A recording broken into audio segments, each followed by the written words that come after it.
अवां ॾिसी रहिया आहियो KTV वर्ल्ड ऑफ न्यूज़ यानी ख़बरुनि जी दुनिया।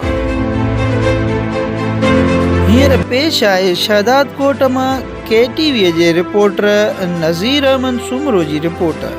तालके शहदादकोट जे केतिरनि ई इलाइक़नि में नालियुनि जो बदबूदार पाणी जमा, रोड तलाव बणिजी विया। म्यूनसिपल कमेटीअ जी नाअहलीअ सबबि गटरनि जे टुटण सबबि ट्रैफ़िक जी रवानी पिणु सख़्तु मुतासिर थी रही आहे। तफ़सील मूजिबि म्यूनसिपल कमेटी शहदादकोट जी नाअहलीअ सबबि तालके शहदादकोट जे केतिरनि ई इलाइक़नि में सेवरेज जो पाणी जमा थी वियो आहे।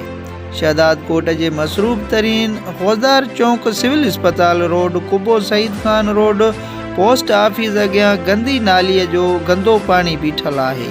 उन मौक़े ते फौजदार चौक जे दुकानदारनि आसिफ अली अबड़ो, मुमताज़ मक्सी ऐं रेड़ियुनि वारनि KTV न्यूज़ सां ॻाल्हाईंदे चयो आहे त म्यूनसिपल कमेटीअ जी नाअहलीअ जे सबबि गंदगीअ जा ढेर मुख़्तलिफ़ इलाइक़नि में जमो आहिनि ऐं शहर शहदादकोट में नालनि जे बदबूदार पाणी कारोबारी माण्हुनि जो जीअण जंजाल कयो आहे।